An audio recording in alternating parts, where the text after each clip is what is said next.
ನಮಸ್ಕಾರ ಕರ್ನಾಟಕ ಮೂಡಲ್ ಕನ್ನಡತಿ ಯೂಟ್ಯೂಬ್ ಚಾನಲ್ಗೆ ಆತ್ಮೀಯವಾದಂತಹ ಸ್ವಾಗತ.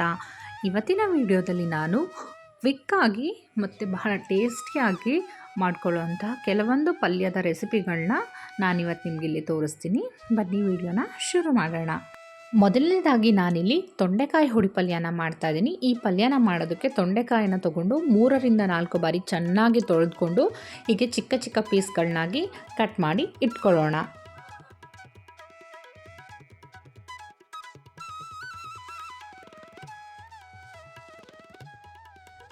ಈ ತೊಂಡೆಕಾಯಿನೆಲ್ಲ ನಾನು ಇವಾಗ ಚಿಕ್ಕ ಚಿಕ್ಕದಾಗಿ ಕಟ್ ಮಾಡಿ ಇಟ್ಕೊಂಡಿದ್ದಾಗಿದೆ.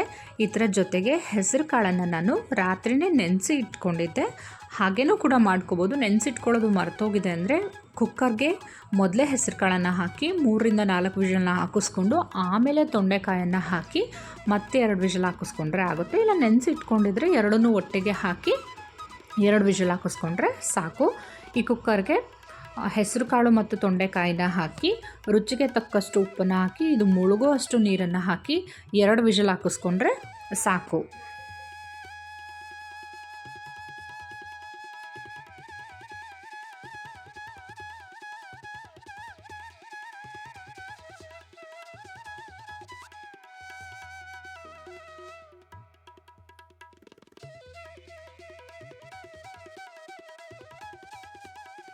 ತೊಂಡೆಕಾಯಿ ಮತ್ತು ಹೆಸರು ಕಾಳು ಎರಡೂ ಕೂಡ ಚೆನ್ನಾಗಿ ಬೆಂದಿದೆ. ಇದನ್ನು ಇವಾಗ ತೆಗೆದು ಪಕ್ಕಕ್ಕಿಟ್ಟು ನಾವು ಒಗ್ಗರಣೆಗೆ ರೆಡಿ ಮಾಡ್ಕೊಳ್ಳೋಣ. ಒಗ್ಗರಣೆಗೆ ಒಂದು ಕಡಾಯಿನ ಇಟ್ಟು 2-3 ಟೇಬಲ್ ಸ್ಪೂನಷ್ಟು ಎಣ್ಣೆಯನ್ನು ಹಾಕಿ ಹಾಗೆ ಸಾಸಿವೆ, ಜೀರಿಗೆ, ಕಟ್ ಮಾಡಿ ಇಟ್ಕೊಂಡಿದ್ದಂತಹ ಈರುಳ್ಳಿ, ಹಸಿರು ಮೆಣಸಿನಕಾಯಿ ಹಾಗೆ ಕರಿಬೇವಿನ ಸೊಪ್ಪನ್ನು ಹಾಕಿ ಈರುಳ್ಳಿನ ಚೆನ್ನಾಗಿ ಫ್ರೈ ಮಾಡ್ಕೊಳ್ಳೋಣ.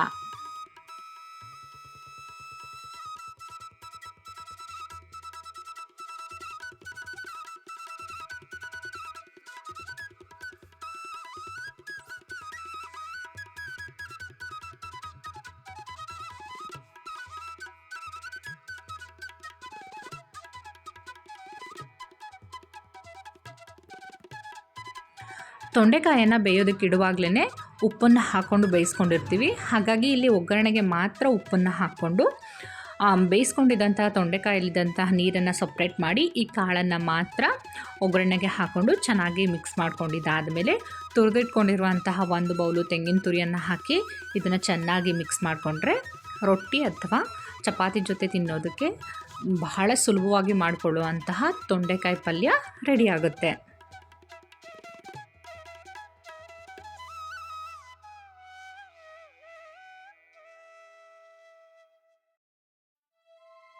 ಇವತ್ತಿನ ನಮ್ಮ ನೆಕ್ಸ್ಟ್ ರೆಸಿಪಿ ಬಂದು ಕ್ಯಾರೆಟ್ ಪಲ್ಯ.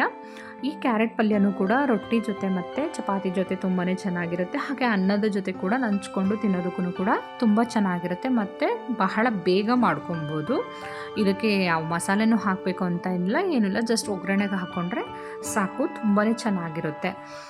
ಈ ಪಲ್ಯನ ಮಾಡೋದಕ್ಕೆ ಕ್ಯಾರೆಟ್ನ ಸಿಪ್ಪೆನೆಲ್ಲ ತೆಗೆದು ಚಿಕ್ಕದಾಗಿ ತುರ್ಕೊಳ್ಳೋಣ.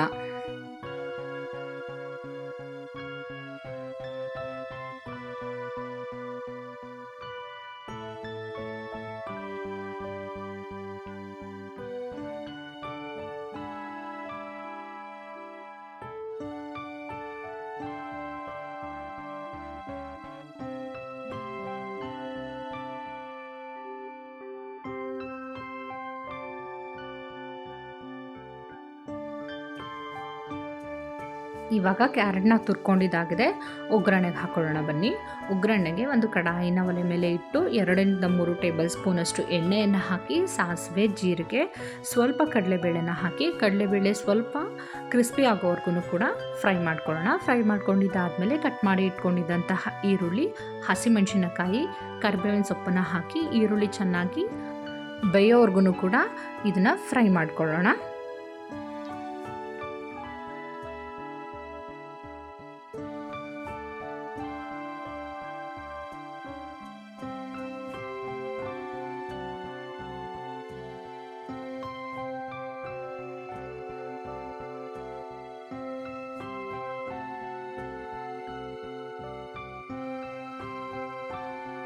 ರುಚಿಗೆ ತಕ್ಕಷ್ಟು ಉಪ್ಪನ್ನು ಹಾಕಿ ತುರಿದಿಟ್ಕೊಂಡಿದ್ದಂತಹ ಎಲ್ಲ ಕ್ಯಾರೆಟನ್ನು ಕೂಡ ಇದರೊಳಗಡೆ ಹಾಕ್ಕೊಂಡು ಇದನ್ನು ಕೂಡ ಚೆನ್ನಾಗಿ ಹುರ್ಕೊಬೇಕು. ಇದಕ್ಕೆ ನೀರನ್ನು ಹಾಕೋ ಹಾಗಿಲ್ಲ, ಎಣ್ಣೆನಲ್ಲೇ ಕೂಡ ಕ್ಯಾರೆಟ್ನೆಲ್ಲ ಚೆನ್ನಾಗಿ 10-15 ನಿಮಿಷಗಳ ಕಾಲ ಚೆನ್ನಾಗಿ ಮೀಡಿಯಮ್ ಫ್ಲೇಮ್ನಲ್ಲೇ ಇಟ್ಕೊಂಡು ಹುರ್ಕೊಬೇಕು. ಇದನ್ನು ಎಣ್ಣೆನಲ್ಲೇ ಬೇಯಿಸ್ಕೊಬೇಕಾಗುತ್ತೆ.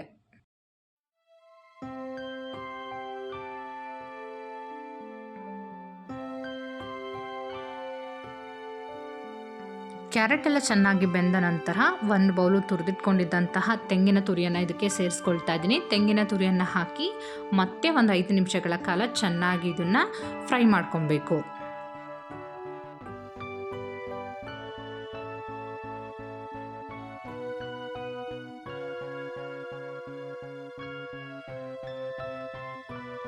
ಕ್ಯಾರೆಟ್ ಸ್ವಲ್ಪ ಸ್ವೀಟ್ ಆಗಿರೋದ್ರಿಂದ ಹಸಿಮೆಣಸಿನ್ಕಾಯಿನ ಸ್ವಲ್ಪ ಜಾಸ್ತಿನೇ ಹಾಕೊಳ್ಳಿ. ಸ್ವಲ್ಪ ಖಾರವಾಗಿದ್ದರೆ ಚೆನ್ನಾಗಿರುತ್ತೆ. ಫೈನಲಾಗಿ ಕೊತ್ತಂಬರಿ ಸೊಪ್ಪನ್ನು ಇದಕ್ಕೆ ಕಟ್ ಮಾಡಿ ಚೆನ್ನಾಗಿ ಮಿಕ್ಸ್ ಮಾಡಿಕೊಂಡ್ರೆ ಸಖತ್ತಾಗಿರುವಂಥ ಕ್ಯಾರೆಟ್ ಪಲ್ಯ ಸವಿಯೋದಕ್ಕೆ ಸಿದ್ಧವಾಗಿರುತ್ತೆ.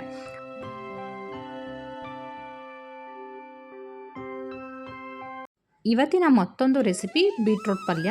ಈ ಪಲ್ಯನ ಮಾಡೋದಕ್ಕೆ 3 ಬೀಟ್ರೋಟನ್ನು ತೆಗೆದುಕೊಂಡು ಅದರ ಸಿಪ್ಪೆನೆಲ್ಲ ತೆಗೆದು ಇದನ್ನು ಕೂಡ ಚಿಕ್ಕದಾಗಿ ತುರಿದು ಇಟ್ಕೊಳ್ಳೋಣ. ಈ ಪಲ್ಯನ ಬಾಣಂತನದಲ್ಲಿ ಹೆಚ್ಚು ಬಾಣಂತಿಯರಿಗೆ ಮಾಡಿಕೊಡ್ತಾರೆ. ಸ್ವಲ್ಪ ಹೀಟ್ ಅಂತ ಹೇಳ್ತಾರೆ, ಆದ್ರೂ ಕೂಡ ಬ್ಲಡ್ಡೆಲ್ಲ ಚೆನ್ನಾಗಾಗುತ್ತೆ ಬೀಟ್ರೋಟನ್ನು ತಿನ್ನೋದ್ರಿಂದ. ಈ ಬೀಟ್ರೋಟ್ನೆಲ್ಲ ಹೇಗೆ ಚಿಕ್ಕದಾಗಿ ತುರ್ಕೊಳ್ಳೋಣ.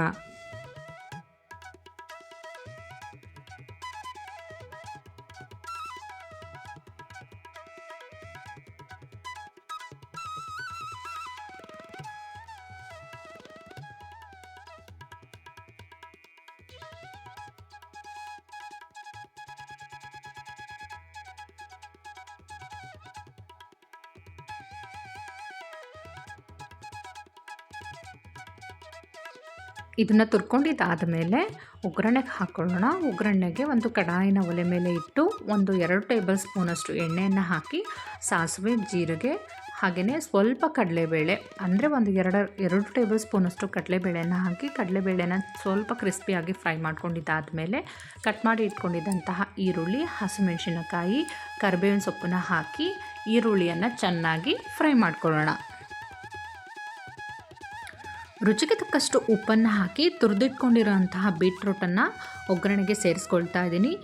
ಬೀಟ್ರೋಟಿನಲ್ಲೇ ನೀರಿನ ಅಂಶ ಇರೋದ್ರಿಂದ ಅದಕ್ಕೆ ಸಪ್ರೇಟಾಗಿ ನೀರನ್ನು ಹಾಕ್ಕೊಳ್ಬೇಕಾದಂತಹ ಅವಶ್ಯಕತೆ ಇಲ್ಲ. ಎಣ್ಣೆ ಮತ್ತು ಇದರಲ್ಲಿರುವಂತಹ ನೀರಿನ ಅಂಶದಲ್ಲೇನೇ ಇದು ಚೆನ್ನಾಗಿ ಬೇಯ್ಕೊಳ್ಳುತ್ತೆ. ಅವಶ್ಯಕತೆ ಇದೆ ಅಂತ ಅಂದರೆ ಕಾಫಿ ಕುಡಿಯೋ ಲೋಟದಲ್ಲಿ ಒಂದು ಅರ್ಧ ಲೋಟನ ನೀರನ್ನು ಹಾಕ್ಕೊಳ್ಳಿ, ಅಗತ್ಯ ಏನು ಇರೋದಿಲ್ಲ.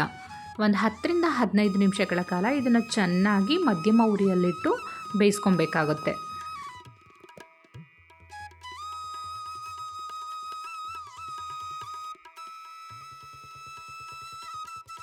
ಮಧ್ಯ ಪಲ್ಯನ ಒಮ್ಮೆ ತಿರುಗಿಸ್ಕೊತಾ ಇರಿ, ತಳ ಹಿಡಿದು ಬಿಡುತ್ತೆ ಅಂತ. ಬೀಟ್ರೂಟ್ ಎಲ್ಲ ಚೆನ್ನಾಗಿ ಬೆಂದಿದ್ದಾದಮೇಲೆ ಕೊತ್ತಂಬರಿ ಸೊಪ್ಪನ್ನು ಕಟ್ ಮಾಡಿ ಒಮ್ಮೆ ಮಿಕ್ಸ್ ಮಾಡ್ಕೊಂಡಿದ್ದಾದಮೇಲೆ ಸಖತ್ತಾಗಿರೋವಂಥ ಬೀಟ್ರೂಟ್ ಪಲ್ಯ ರೊಟ್ಟಿ ಅಥವಾ ಚಪಾತಿ ಜೊತೆ ಸವಿಯೋದಕ್ಕೆ ರೆಡಿಯಾಗಿದೆ.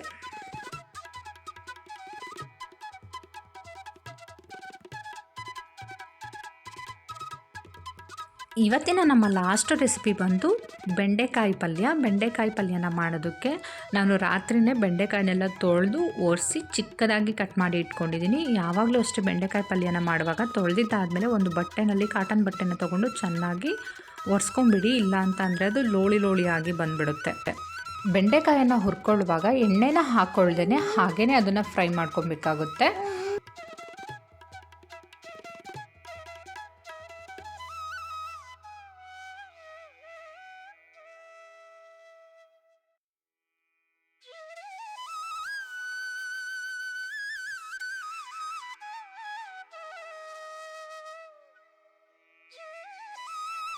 ಬೆಂಡೆಕಾಯಿ ಎಲ್ಲ ಇವಾಗ ಚೆನ್ನಾಗಿ ಫ್ರೈ ಆಗಿದೆ. ಇದನ್ನು ಒಗ್ಗರಣೆಗೆ ಇಟ್ಕೊಳ್ಳೋಣ. ಒಗ್ಗರಣೆಗೆ ಒಂದು ಕಡಾಯಿಯನ್ನು ಒಲೆ ಮೇಲೆ ಇಟ್ಟು 2 ಟೇಬಲ್ ಸ್ಪೂನಷ್ಟು ಎಣ್ಣೆ, ಸಾಸಿವೆ, ಜೀರಿಗೆ, 1 ಟೇಬಲ್ ಸ್ಪೂನಷ್ಟು ಕಡಲೆಬೇಳೆ ಹಾಕಿ ಕಡಲೆಬೇಳೆ ಚೆನ್ನಾಗಿ ಫ್ರೈ ಆದ ನಂತರ ಕಟ್ ಮಾಡಿ ಇಟ್ಕೊಂಡಿದ್ದಂತಹ ಈರುಳ್ಳಿ, ಹಸಿಮೆಣಸಿನಕಾಯಿ, ಕರಿಬೇವಿನ ಸೊಪ್ಪನ್ನು ಹಾಕಿ ಈರುಳ್ಳಿನ ಚೆನ್ನಾಗಿ ಫ್ರೈ ಮಾಡ್ಕೊಳ್ಳೋಣ. ಈರುಳ್ಳಿ ಫ್ರೈ ಆದ ನಂತರ ರುಚಿಗೆ ತಕ್ಕಷ್ಟು ಉಪ್ಪನ್ನು ಹಾಕಿ ಹುರಿದಿಟ್ಕೊಂಡಿದ್ದಂತಹ ಬೆಂಡೆಕಾಯಿನೆಲ್ಲ ಇದಕ್ಕೆ ಸೇರಿಸಿ ಚೆನ್ನಾಗಿ ಮಿಕ್ಸ್ ಮಾಡಿಕೊಂಡು ಒಂದು 5 ನಿಮಿಷಗಳ ಕಾಲ ಮತ್ತೆ ಇದನ್ನು ಫ್ರೈ ಮಾಡ್ಕೊಳ್ಳೋಣ.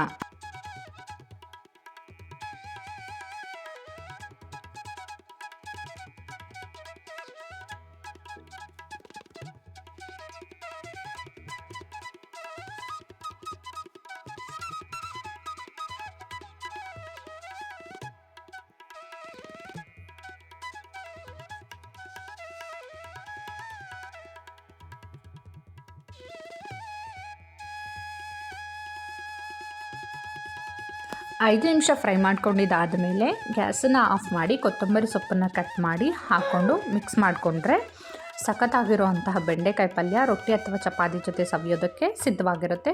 ಹೋಪ್ ಇವತ್ತಿನ ಎಲ್ಲ ರೆಸಿಪೀಸ್ ಕೂಡ ನಿಮಗೆ ಇಷ್ಟ ಆಗಿದೆ ಅಂತ ಅಂದ್ಕೊಳ್ತೀನಿ. ಇಷ್ಟ ಆಗಿದರೆ ಪ್ಲೀಸ್ ನನ್ನ ಚಾನಲ್ನ ಸಬ್ಸ್ಕ್ರೈಬ್ ಮಾಡ್ಕೊಳ್ಳಿ, ಹಾಗೆ ಲೈಕ್ ಮಾಡಿ ನಿಮ್ಮ ಫ್ಯಾಮಿಲಿ ಮತ್ತು ಫ್ರೆಂಡ್ಸ್ಗೆ ಶೇರ್ ಮಾಡಿ ಅಂತ ಕೇಳ್ಕೊತೀನಿ. ಈ ವಿಡಿಯೋನ ಯಾರೆಲ್ಲ ನೋಡಿದ್ರಿ ಎಲ್ರಿಗೂ ಕೂಡ ತುಂಬ ಹೃದಯದ ಧನ್ಯವಾದಗಳು.